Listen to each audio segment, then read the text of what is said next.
కీర్తన గ్రంథము 30వ అధ్యాయము 11, 12 ఈ 2 వచనాల్లో దావీదు మహారాజు తన జీవితంలో తన ప్రాణంతో ప్రభువును ఆరాధిస్తా ఉంటున్నాడు. నా ప్రాణం మౌనంగా ఉండక నేను కీర్తించినట్టు నంగలార్పుని నాట్యంగా మార్చు. ఇక్కడికి వచ్చినటువంటి నీవు మౌనంగా ఉండవు. ఎవరు మౌనంగా ఉండేటువంటి వాళ్ళంటే ప్రభువుని ఎరగనటువంటి వారు, ప్రభు ద్వారా మేలు పొందనటువంటి వారు, ఆ ప్రాణం యొక్క విలువను ఎరగనటువంటి వారు, కాబట్టి ఆ ప్రాణము విమోచన అనుభవం లేనటువంటి వారు. అట్లాంటి వాళ్ళు ఏం చేస్తారు? మౌనంగా ఉంటారు, వెళ్ళిపోతా ఉంటారు. దాని ద్వారా నీకు ఏ మేలు ఉండదు. ఇక్కడికి వచ్చినటువంటి నీవు మౌనంగా ఉండకూడదు. ప్రభు ద్వారా నువ్వు మేలు పొంది ప్రభువుని ఇక్కడి నుంచి ఆరాధించి వెళ్ళాలి. ఇక్కడి నుంచి నీ ప్రాణానికి క్షేమాన్ని ఇచ్చినటువంటి దేవుడు కాబట్టి ఎందుకు ఆరాధన చేయాలా? కాబట్టి ఎందుకు ఆ ప్రభువును నీవు నేను ఆరాధించాలనేది ద్వితీయోపదేశకాండము 30వ అధ్యాయము 20వ వచనంలో రాయబడుతూ వచ్చింది. ద్వితీయోపదేశకాండము 30వ అధ్యాయము 20వ వచనం.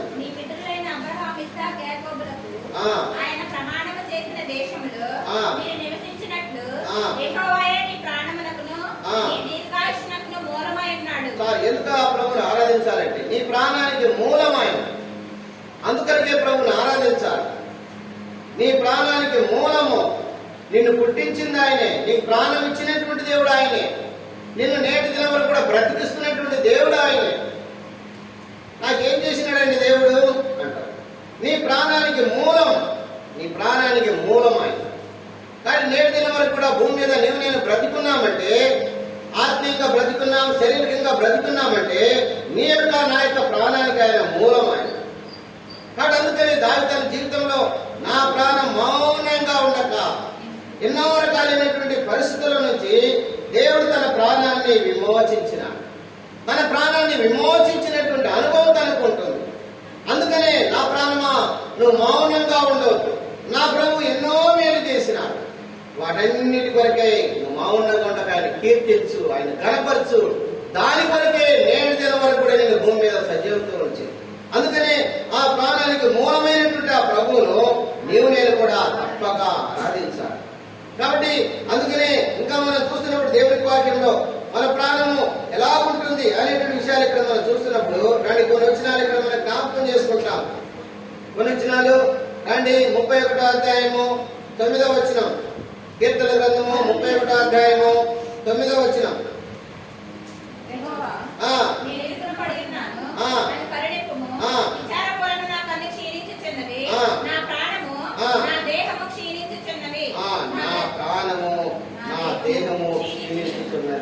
కాబట్టి నా ప్రాణము నా దేహము క్షీణించుతున్నది. కాబట్టి ప్రభుని ఎరగనప్పుడు మన బ్రతుకులన్నీ ఎట్లాంటి? ఆయనకు దూరంగా ఉండి మన బ్రతుకులన్నీ కూడా క్షీణించిపోయేటువంటి, నా ప్రాణము నా దేహం కూడా క్షీణించిపోతా ఉంటుంది. దేన్ని బట్టి? పాపాన్ని బట్టి. ఒక ఇనుము మట్టిలో పడితే ఆ ఇనుము అంతా కూడా ఏమైతే తుప్పు పట్టిపోతా ఉంటుంది. కాబట్టి పాపంలో ఉన్నటువంటి నీ యొక్క బ్రతుకు నా యొక్క బ్రతుకు కూడా ఎలాంటిదంటే క్షీణించిపోయేటువంటి, ప్రాణానికి నెమ్మది ఉండదు, ప్రాణానికి సంతోషం ఉండదు, దేహంలో ఎన్నో రకాలైనటువంటి అనారోగ్య పరిస్థితులు.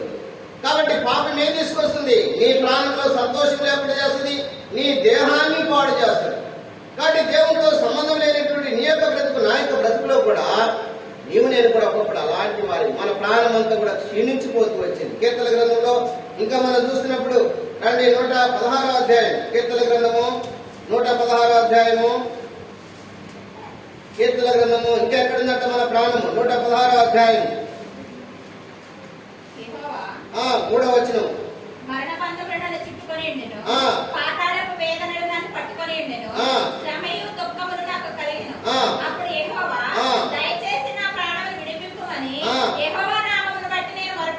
ఎక్కడుందంట మన ప్రాణము? ఆ ప్రభు తెలుసుకున్నప్పుడు నీ యొక్క ప్రాణం నా యొక్క ప్రాణం కూడా మరణ బంధములతో ఉంది. మరణం నిన్ను చుట్టేసుకొని ఉంది, మరణ బంధములు నన్ను చుట్టుకొని ఉన్నాయి. ఏంటిది మరణ బంధము? అబద్ధమైనటువంటి బంధము, మోసమైనటువంటి బంధము, అన్యాయమైనటువంటి బంధము. కాబట్టి పాప సంబంధమైనటువంటి బంధములు, కాబట్టి వ్యభిచారమైనటువంటి బంధము, త్రాగుడైనటువంటి అనేటువంటి బంధము, కొట్లాటలు అనేటువంటి బంధము. కాబట్టి ఇవన్నీ ఏంటిది? నిన్ను చుట్టేసుకునేటువంటి పాప బంధములు ఇవన్నీ కూడా, మరణ బంధములు ఇవన్నీ కూడా. అంటే దాని నుంచి నీవు విడిపించుకోవడానికి నీకు చేత కాదు. అందుకనే మరణ బంధములు మీద చుట్టుకొని ఉన్నాయి. అబద్ధాన్ని నుంచి విడిపించుకోలేవు, మోసం నుంచి విడిపించుకోలేవు, త్రాగు నుంచి విడిపించుకోలేవు, కొట్లాటల నుంచి విడిపించుకోలేవు, పాప సంబంధమైనటువంటి ఏ బ్రతుకు నుంచి కూడా విడిపించుకోవడానికి చేత కాదు. కారణం ఏది తెలుసా? నీవు నేను అలా పాపంలో చావలసినటువంటి వారు. అక్కడక్కడ పొలాలలో మనం చూస్తూ ఉంటాం, కరెంటు వైర్లు తెగి ఏమైపోతాయి, ఎద్దులు ఆవులు వెళ్తా ఉంటాయి. ఆ జీవులు ఏం చేస్తాయి? చూడవై పట్టుకుంటాయి, వెంటనే ఆ వైర్ అంతా కూడా చుట్టేసుకుంటుంది. అంటే బయటపెట్టడానికి చేత కాదు, అది అలాగే మాడి మాడి మసైపోవాలి. అంటే పాపంలో జీవించినటువంటి నీవు నేను కూడా ఆ పాప సంబంధమైనటువంటి బంధంలో అలాగ సావవలసినటువంటి వారు. కాబట్టి సస్తే ఎక్కడికి పోతా? పాతాళపు వేదనలు నన్ను పట్టుకున్నాయి. నువ్వు చనిపోతే నీవు నేను కూడా పాతాళపు వేదనలు, అంటే పాపంలో సచ్చి చనిపోయి నరకానికి, పాతాళానికి, యుగములు అనేటువంటి గుండంలోకి వెళ్ళిపోవాలి నీ యొక్క ప్రాణం, నా యొక్క ప్రాణం. అందుకనే శ్రమ దుఃఖము నాకు కలిగను అంటే అర్థం ఏంటంటే, అయ్యా ఇంకా నా బ్రతికింతేనా పాప సంబంధమైనటువంటి బ్రతుకుల నుంచి విడుదల పొందడానికి చేతగానేటువంటి వాడిని నేను. ఇంకా మనం చూస్తే దేవుని వాక్యంలో రండి, కీర్తన గ్రంథము 57వ అధ్యాయం 4వ వచనం. కీర్తన గ్రంథం 57వ అధ్యాయము 4వ వచనం. నా ప్రాణము సింహముల మధ్య ఉన్నది, నా ప్రాణము కోపోద్రేకుల మధ్య ఉన్నది. ఎక్కడుందంటే తన ప్రాణము సింహాల మధ్య ఉంది, కోపోద్రేకుల మధ్య ఉంది. అంటే సింహం ఏం చేస్తుంది? చీల్చి పడేస్తారు. కోపోద్రేకులు ఏం చేస్తారు? చంపేస్తారు. కాబట్టి ఎన్నోసార్లు మన ప్రాణం ఎక్కడ ఉంటుంది? కోపోద్రేకుల మధ్య ఉంది. ఎంతో మంది పేపర్లో మనం చూస్తా ఉంటే, కోపం వచ్చి భార్య భర్తను చంపిందంట పేపర్లో, భర్త భార్యను చంపినాడు, పిల్లలు తండ్రిని చంపినాడు, అన్నదమ్ములు కాబట్టి తమ్ముడు అన్నం చంపినాడు. కాబట్టి సొంత కుటుంబంలో ఉన్నటువంటి బంధువులే ఇతరులను చంపుకున్నారు. దేన్ని బట్టి? కోపం. కాబట్టి నీ యొక్క ప్రాణం, నా యొక్క ప్రాణం కూడా ఎవరి మధ్య ఉంది? ఒకప్పుడు కోపోద్రేకుల మధ్య ఉంది. ఏనాడో ఆ కోపాన్ని బట్టి చావలసినటువంటి వారిని, ఏనాడో చావలసినటువంటి వారిని. కానీ సింహముల మధ్య ఉంది నా ప్రాణం. సింహం ఏం చేస్తుంది? తీర్చేస్తుంది. అంటే సింహం లాంటి ప్రజల మధ్యలో, దేవుని ఎరగనటువంటి ప్రజల మధ్యలో. కాబట్టి ఇట్లాంటి ప్రాణాన్ని దేవుడు కనికరించినాడు. ఇంకా చూస్తే దేవుని వాక్యంలో 119వ అధ్యాయం 28వ వచనంలో, కీర్తనలు 119వ అధ్యాయము, వ్యసనం వలన నా ప్రాణము నీరైపోయేను. చాలు. కాబట్టి ఏమైపోయిందంట? నా ప్రాణం అంతా ఏమైపోయింది? నీరైపోయిందంట. పాపాన్ని బట్టి ప్రాణం అంతా కూడా నీరైపోయింది. అంటే ఇతరులను బాగుపడితే ఓరవలేనటువంటి ప్రాణం. వ్యసనం అంటే ఏంటంటే ఇతరులు బాగుపడితే పట్టుకోలేము, అది వ్యసనం అంటే. కాబట్టి వ్యసనం వలన నీ యొక్క ప్రాణం, నా యొక్క ప్రాణం నీరైపోతూ వచ్చేది. ఇంకా మనం చూస్తే దేవుని వాక్యంలో 77వ అధ్యాయం 2వ వచనంలో, కీర్తన గ్రంథము 77వ అధ్యాయము,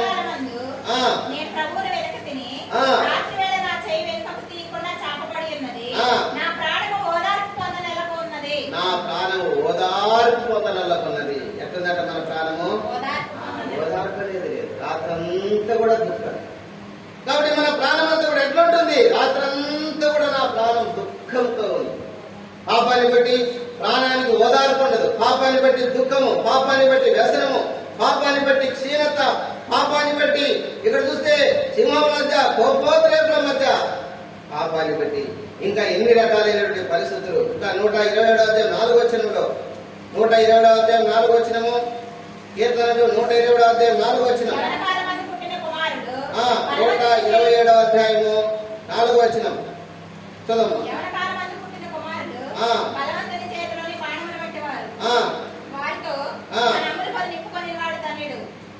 ఒక్క నిమిషం. కీర్తన గ్రంథము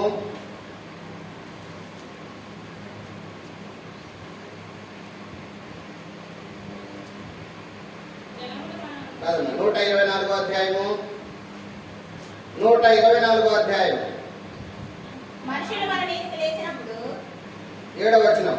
పక్షి తప్పించుకున్నట్లు ఆ. మన ప్రాణము వేటకాండ్రుల నుండి తప్పించుకొని ఉన్నది. కానీ మన ప్రాణము వేటకాండ్ర యొక్క ఊరిలో ఉన్నది. మన ప్రాణం వేటకాండ్ర యొక్క ఊరిలో ఉన్నది. వేటగాడు ఏం చేస్తాడు? ఊరి పని నేను తీసుకుని వెళ్ళి వధించేస్తాడు.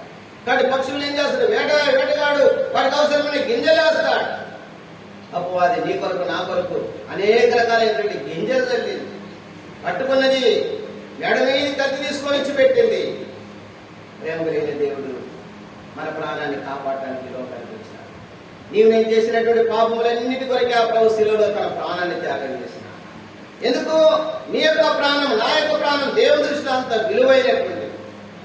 కాబట్టి నీ కొరకు నా కొరకు నిన్ను నన్ను మన ప్రాణాన్ని కాపాడేటువంటి వాళ్ళు ఎవరి లోకంలో లేరు. అందుకని ఎంతో మంది వాళ్ళ ప్రాణాలు పోగొట్టుకున్నారు. ఎంతో మంది వారి ప్రాణం వారి దేహం క్షీణించిపోతూ వచ్చింది. వారి ప్రాణం ఓదార్పునందుకు ఉంటుంది. వారి ప్రాణం అంతా కూడా ఎలా ఉంటుంది? పాతాలని సమీపించింది వాళ్ళ ప్రాణం. ఎంతో మంది నశించిపోయినారు. అయితే దేవుడు నీ యొక్క ప్రాణాన్ని నా యొక్క ప్రాణాన్ని రక్షించడానికి లోకానికి వచ్చినాడు. నీవు నేను చేసిన పాపములన్నిటి కొరకు ఆ ప్రభు శిలువలో తన ప్రాణాన్ని త్యాగం చేసినాడు. భూమికి ఆకాశం మధ్యన వేలాడినాడు. ఆయన తన రక్తం అంతా నీ కోసం నా కోసం దారిపోసినాడు. కాబట్టి ఆ ప్రేమ కలిగిన దేవుడు తను చెల్లించినటువంటి ఆ రక్తంతో నిన్ను నన్ను కూడా కడుగుతూ వచ్చినాడు, శుద్ధి చేస్తూ వచ్చినాడు. ప్రభు వచ్చిన ఉద్దేశం అంతా కూడా రాయబడినటువంటి అద్భుతమైనటువంటి మాటలకు రాయబడుతూ వచ్చినాయి. కాబట్టి అందుకని కీర్తన గ్రంథం 25వ అధ్యాయం 13వ వచనంలో, కీర్తన గ్రంథము 25వ అధ్యాయము 13వ వచనం, అతని ప్రాణము నెమ్మదిగా ఉండును. అతని ప్రాణము నెమ్మదిగా ఉండును. ఏం చేసినాడు దేవుడు? ఆ ప్రాణానికి ఇప్పుడు నెమ్మదినిచ్చినాడు, ఓదార్పునిచ్చినాడు. ఒకడప్పుడు ఆ ప్రాణానికి నెమ్మది లేదు, సంతోషం లేదు, సుఖం లేదు. నా ప్రాణము నా దేహం కూడా క్షీణించిపోతుంది అన్నటువంటి భక్తుడు ఇప్పుడు అంటా ఉంటాడు, నా ప్రాణం నెమ్మదిగా ఉంటుంది. కాబట్టి దేవుడు ఆ ప్రాణానికి నెమ్మదినిచ్చినాడు, ఆ పాపములను క్షమించినాడు, మరణంలో నుంచి తప్పించినాడు ఆ ప్రాణాన్ని. అంత మాత్రమే కాదు, 72:14 వచనంలో, కీర్తన గ్రంథము 72వ అధ్యాయము 14 వచనము,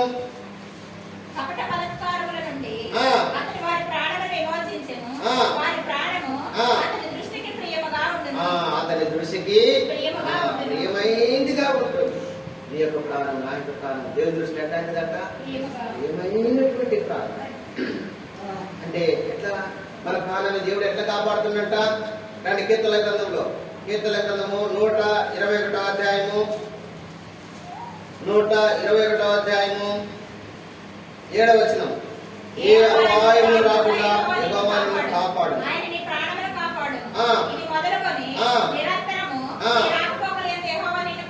4వ వచనం, ఇశ్రాయేలును కాపాడువాడు కొనుకడు నిద్రపోడు, యెహోవాయే నిన్ను కాపాడువాడు. నీ ప్రాణం నా ప్రాణం దేవునికి ఎంత ప్రియమైంది అంటే, ఇశ్రాయేలు కాపాడువాడు కొనుకడు నిద్రపోడు. అందుకని బైబిల్లో తల్లి అయిన మర్చడానికి నేను నిన్ను. తల్లి ఏం చేస్తాడు? ఒకసారి నిద్రపోయే పిల్లలను మర్చిపోతాడు, నిద్రపోయే పిల్లలను మర్చిపోద్ది. కాబట్టి కని 9 మాసాలు కని పెంచి పోషించి నిద్రపోయి బిడ్డల మీద పడి చంపుకున్నటువంటి తల్లులు కూడా బైబిల్లో ఉన్నారు. చంపుకున్న తల్లి ఉంది బైబిల్. కాబట్టి బైబిల్లో మనం చూసినప్పుడు అయితే నిన్ను కాపాడేటువంటి దేవుడు కొనుకడు నిద్రపోడు. అంటే మన ప్రాణము దేవుని దృష్టికి ఎంతో ప్రియమైనటువంటి ప్రాణం. ఎక్కడికి వెళ్తున్నా, ఏం చేస్తున్నా, మన ప్రాణంపైనే దేవుని దృష్టి, మన ప్రాణంపైనే దేవుని దృష్టి.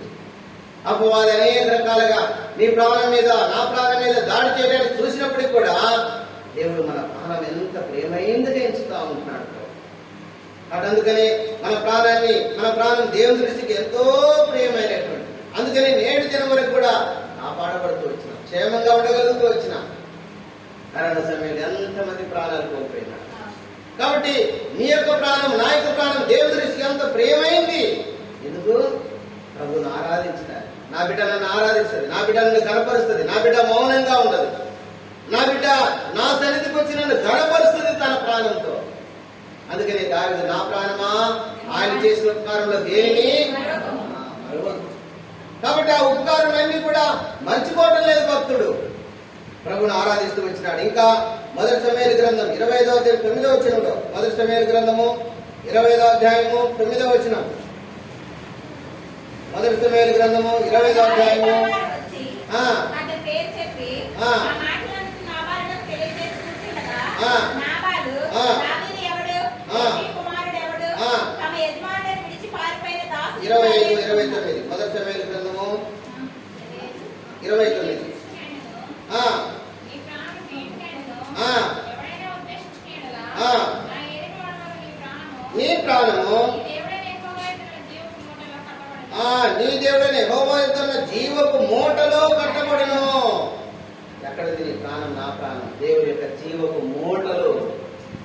అంటే నీ ప్రాణానికి కీడు చేసే వాళ్ళు ఎవరు కూడా, నీ ప్రాణానికి కీడు చేసే వాళ్ళు ఎవరు ఉండరు.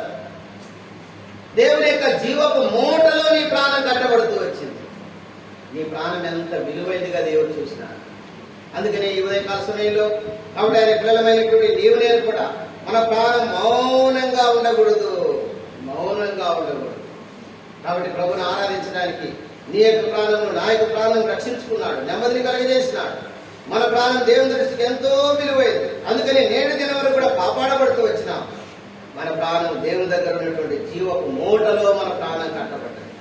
కాబట్టి ఎంత విలువ ఉంటుంది నీ యొక్క ప్రాణానికి, నా యొక్క ప్రాణానికి. ఎవరి ప్రాణానికి విలువ ఉంటుంది? ఆయన ఆరాధించే వారి ప్రాణానికి. అర్థమైందా?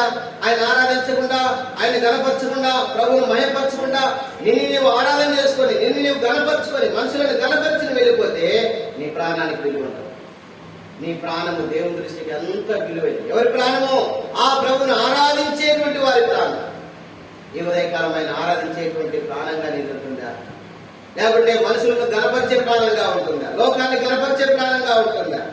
లేకుంటే దేనిని గణపరిచే ప్రాణం నీది? మరేమంటుంది? నా ప్రాణము ప్రభువును గణపరచుచున్నది, నా ప్రాణము ప్రభువును గణపరచుచున్నది. ఈ ఉదయకాలం ప్రభువును గణపరచడానికి నిన్ను నన్ను కూడా ప్రభు రక్షించుకున్నాడు. కాబట్టి కొన్ని మాటలు జ్ఞాపకం చేసుకుని మన ప్రభువును హృదయమారా ప్రభువును ఆరాధించి ప్రభువును మనం గణపరుస్తాం. అందరం లేచి నిలబడి ఒక చిన్న పదవి పాడుతున్నాం.